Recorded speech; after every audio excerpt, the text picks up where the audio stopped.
Hello hi good afternoon সবাইকে। তো আজকেও চলে এসেছি, স্নান টান সব কমপ্লিট হয়ে গেছে, রান্না বান্না সব কিছু কমপ্লিট, এবার খালি খাওয়া দাওয়ার পালা। তো কিন্তু খাওয়ার আগে তোমাদেরকে দেখিয়ে দিই যে আজকে আমি কি কি রান্না করেছি। আজকে বেশিরভাগ রান্নাটাই হচ্ছে কিছুটা আজকের আর কিছুটা কালকের বাসি আছে। কালকে অনেক কিছু রান্না হচ্ছে, তো সব কিছুরই কিছু কিছু রয়ে গেছে। আর রাত্রে যেহেতু রুটি খাই তো ওই জন্য। তো চলো আজকে দেখানো যাক কী কী রান্না করেছি, ঠিক আছে?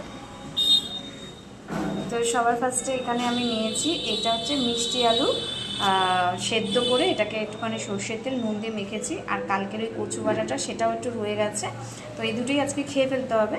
এটা তো আজকেই করেছি, এটা খেয়ে ফেলবো। আর এখানে করেছি আমি হচ্ছে পটল, ঝিঙে, পেঁয়াজকে কালো জিরে আর হচ্ছে কাঁচা লঙ্কা ফোড়ন দিয়ে বেশ একটু ভাজা ভাজা করেছি। রাত্রেও খাওয়া যাবে, আবার এখন দুপুরবেলা ভাত দিয়েও খাওয়া যাবে। আর সব থেকে যেটা ইম্পর্টেন্ট, ডাল। ডাল না করলে তো চলেই না, তোমরা জানো আজকে কিন্তু ডাটা দিয়ে ডাল করা। আর আজকের ডাটাগুলো কিন্তু খুব সুন্দর সরু সরু, অনেক দিন পরে এরকম ডাটাগুলো পাওয়া গেছে, নাহলে মাঝখানে খুব মোটা মোটা ডাটা আসছে, ওগুলো খেতে না একদমই আমার ভালো লাগে না। এরকম পাতলা সরু সরু ডাটাটাই বেশি ভালো লাগে। আর কালকের ওই যে মাছের ঝোল বলেছিলাম না, সেইটাও মাছের ঝোলও রয়ে গেছে, এখন মাইক্রোওভেনে জাস্ট একটু গরম করে নিয়েছি। কালকে অ্যাকচুয়ালি পাবদা মাছও ছিল, তো বাচ্চারা পাবদা মাছটা দিয়ে ভালো খেয়েছে, ওই জন্য আর খাওয়া হয়নি। আর এখানে রয়েছে, আজকে করেছি হচ্ছে ডিমের ঝোল। এক ঝোল বলবো না, একদম কষা কষা কাইয়ের মতন করেছি একদম। জাস্ট আলু দিয়ে হালকা অল্প একটুখানি মশলাপাতি দিয়ে ডিম সিদ্ধ দিয়ে, ডিমটাকে ভেজে না নিলে কিন্তু আবার আমাদের ঘরে আবার ডিমের কারিটা ভালোবাসে না, এই জন্য আমারও খুব একটা ভালো লাগে না। তো এইটা হচ্ছে ডিম কারি করা হয়েছে আজকে আলু টালু দিয়ে।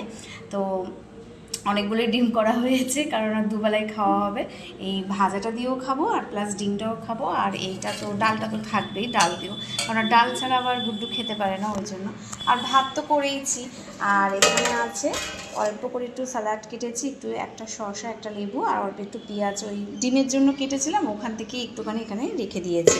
তো এই ছিল আজকে আমার আয়োজন, দুপুরবেলা এইসব রান্নাবান্না করেছি। তো সব মিলিয়ে আজকেও অনেকগুলো আইটেম হয়ে গেছে, জানি না কতটা খেয়ে উঠতে পারবো। আর আজকে খেয়ে নেবো, কারণ কালকে একটু নিরামিষই খাওয়ার ইচ্ছা আছে, কালকে যেহেতু রথ আছে, তো ইচ্ছা আছে যে এইবার আমি একটুখানি নিরামিষ খাবো। তো যাই হোক, তো চলো সবাইকে শুভ দুপুরে অনেক ভালোবাসা। আর স্নান টান করেছি, চুল টুল সব ভেজা, এখনও অনেক 2টো বেজে যাচ্ছে, প্রায় খিদেও পেয়ে গেছে বাচ্চাগুলো। তো চলো ভাত ঠাত খাওয়া যাক, তোমরাও সবাই দুপুরে খাওয়া দাওয়া করে নাও, লাঞ্চ করে নাও। আর সবাইকে শুভ দুপুরে ভালোবাসা জানাই। তোমরা কে কী রান্না করলে অবশ্যই আমাকে কিন্তু কমেন্ট বক্সে জানিয়ে যেও।